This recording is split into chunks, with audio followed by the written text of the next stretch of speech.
Welcome to of City of Joy Kolkata. আজকের আপনাদের সকলকে স্বাগত করছে আমাদের আপনার সকলের প্রিয় ভিক্টোরিয়া মেমোরিয়াল। এই ভিডিওতে থাকছে আপনারা কিভাবে ভিক্টোরিয়াতে আসবেন, এর টিকিট মূল্যই বা কত, এটি কবে খোলা থাকে কবে বন্ধ থাকে, তার সম্পূর্ণ তথ্য থাকবে আজ এই ভিডিওটিতে। তাই প্রিয় দর্শক, অনুরোধ রইল ভিডিওটি সম্পূর্ণ দেখার। প্রথমেই আমরা আলোচনা করি এর টিকিট সম্বন্ধে। এর টিকিট মূলত দু ধরনের হয়। একটি হলো 30 টাকা, যেটি আপনি শুধু গার্ডেন ঘুরতে পারবেন, আরেকটি হলো 50 টাকা, যেটি আপনি মিউজিয়ামের ভিতর এন্ট্রি করতে পারবেন। আর আসি এর টাইমিং। আপনি যদি শুধুমাত্র বাগান ঘোরেন, বাগান ঘোরার টাইম হলো সকাল 5:30 থেকে সন্ধ্যা 6টা পর্যন্ত, কিন্তু টিকিট কাউন্টার ক্লোজ হয়ে যায় সন্ধ্যা 5:30টার সময়। এবং আপনি যদি এই মিউজিয়ামের ভিতরে ঢুকতে চান তাহলে কিন্তু সেই ঢোকার টাইম হলো সকাল 10টা থেকে সন্ধ্যে 6টা পর্যন্ত, কিন্তু এই টিকিট কাউন্টার ক্লোজ হয়ে যায় কিন্তু সন্ধ্যা 5:30টার সময়। এই যে স্ট্যাচুটাকে দেখতে পাচ্ছেন, এটি হলো লর্ড কার্জন। আজ থেকে প্রায় 120 বছর আগে রানী ভিক্টোরিয়া যখন মারা গিয়েছিলেন বা শেষ নিঃশ্বাস ত্যাগ করেছিলেন, সেই সময় প্রথমবারের মতন লর্ড কার্জন পরামর্শ দিয়েছিলেন যে একটা স্মৃতিস্তম্ভ হওয়া উচিত, যার ভিতরে থাকবে জাদুঘর, যার ভিতরে থাকবে রানী ভিক্টোরিয়ার স্মৃতিস্তম্ভ। আজ সেই স্মৃতিস্তম্ভ আমরা দেখতে পাচ্ছি এই ভিক্টোরিয়াতে, এবং এটি নাকি রানী ভিক্টোরিয়ার গম্ভীর্য। সেই গম্ভীর্যের আদলেই প্রথমবারের মতন যখন এই ভিক্টোরিয়া স্থাপিত করা হলো, তখন কিন্তু সাধারণ মানুষ খুব ভালোভাবেই সাই দিয়েছিলেন, এবং সাই দিয়েছিলেন এখানকার রাজা প্রতিনিধিরাও। রানী ভিক্টোরিয়া, যার নামে আসলে এই ভিক্টোরিয়ান মেমোরিয়াল হল, সেটি আসলে পৃথিবীর সর্বকালের সর্বশ্রেষ্ঠ সাম্রাজ্য বা ব্রিটিশ সাম্রাজ্য বলা যেতে পারে।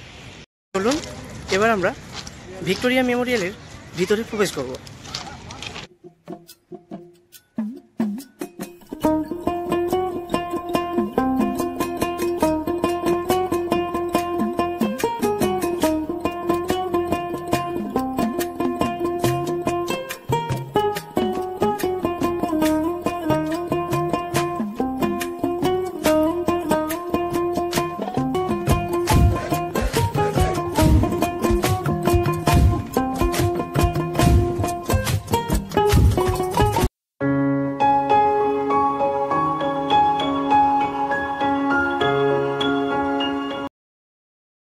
তো আমি এতক্ষণ আপনাদের দেখালাম নিচের তলা, এবার আমরা ফার্স্ট ফ্লোরে উঠবো ভিক্টোরিয়া মেমোরিয়ালের ভিতরে। তো দেখা যাক ওর ভিতরে কি কি আছে।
আমি সম্পূর্ণ তথ্য আপনাদের জানাচ্ছি।